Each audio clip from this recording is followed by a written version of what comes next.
Alors, il y a Donald Trump qui a encore frappé.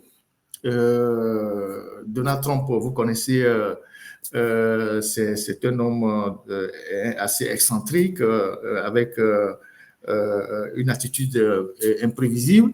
Donc, Donald Trump vient de classer 19 pays,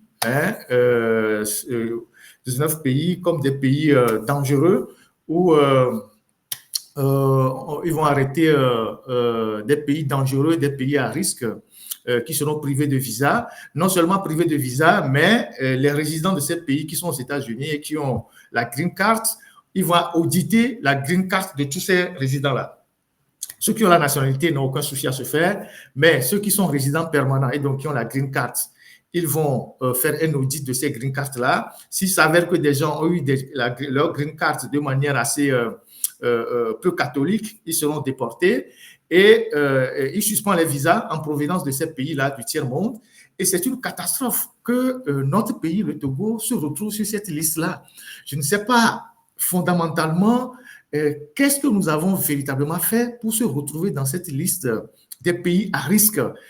Si la technique peut repasser les pays, on a Afghanistan. Donc aujourd'hui, le Togo est au même niveau que l'Afghanistan.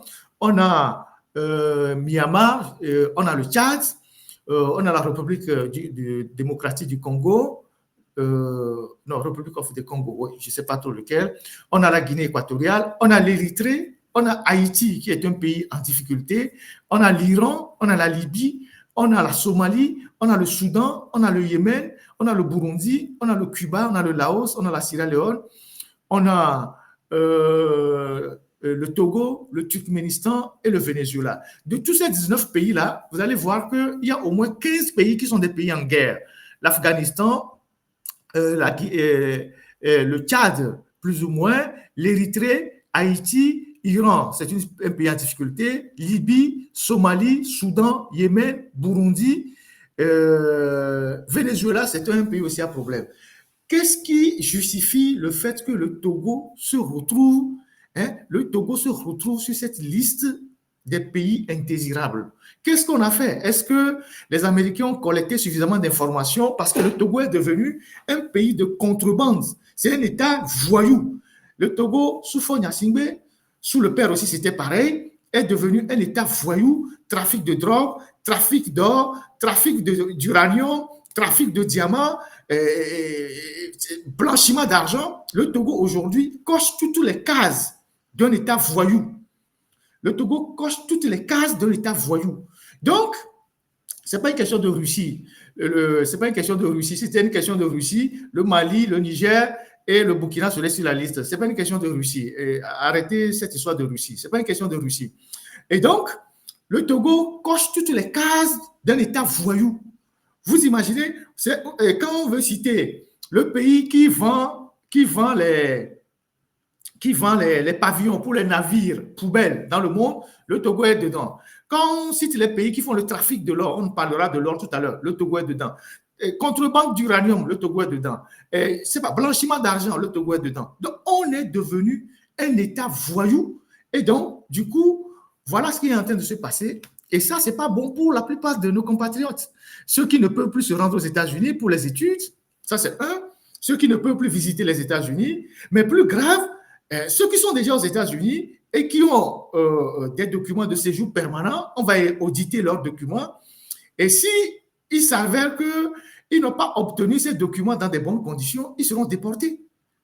Et sans oublier ceux qui ont demandé aussi l'asile. Donc, on se retrouve dans une situation totalement catastrophique pour les Togolais. Et n'oubliez pas que Donald Trump a encore 3 ans au pouvoir. Il a encore 3 ans au pouvoir. Il a 3 ans au pouvoir. Et donc, ça va être compliqué pour nos compatriotes. Seuls ceux qui ont la nationalité américaine vont échapper à cette histoire-là. Et quand on sait que Donald Trump, c'est Donald Trump, quand il le dit, il va le faire. Il va le faire.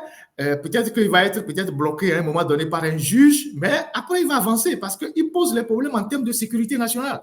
Qu'on a tiré sur des soldats à Washington et que celui qui a tiré c'était un Afghan, et donc il met tout le monde dans le même sac. Maintenant, il faut que les autorités togolaises nous disent pourquoi le Togo se retrouve dans ces genres de listes. Pourquoi le Togo se retrouve sur cette liste-là? Parce que ce n'est pas normal. Et donc, vous imaginez des gens qui ont un séjour permanent aux États-Unis, si demain, on audite leur green cards et qu'on se dit que, bon, ils ne les ont pas obtenus dans de bonnes conditions, ou ceux qui ont fait des mariages un peu arrangés, tout ça, ils vont les déporter. Ils vont les déporter.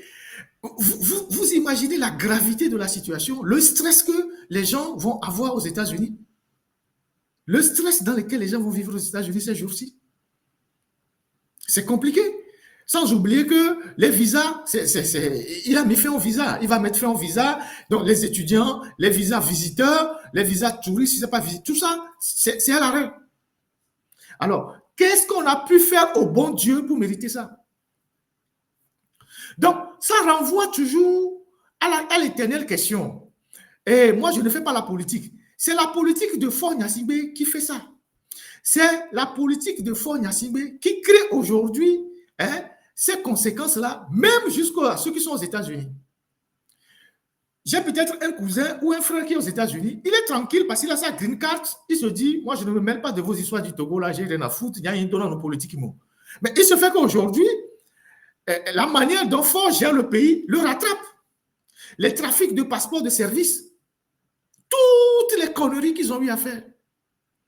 Donc, tu fais la politique ou tu ne fais pas la politique, les actes que Faure pose aujourd'hui te rattrapent aux États-Unis.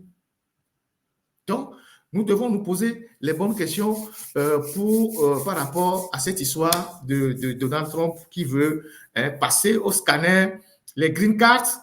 Il a déjà donné des instructions pour qu'on arrête la délivrance des visas, mais le plus grand drame, c'est qu'il veut passer au scanner ceux qui ont déjà la green card. Ça, il va y avoir des crises pas possibles. Donc, ceux qui ont la nationalité sont exemptés, mais ceux qui ont la green card, ils ont des soucis à se faire parce que tu ne sais pas si tu vas te retrouver dans ce filet-là ou pas.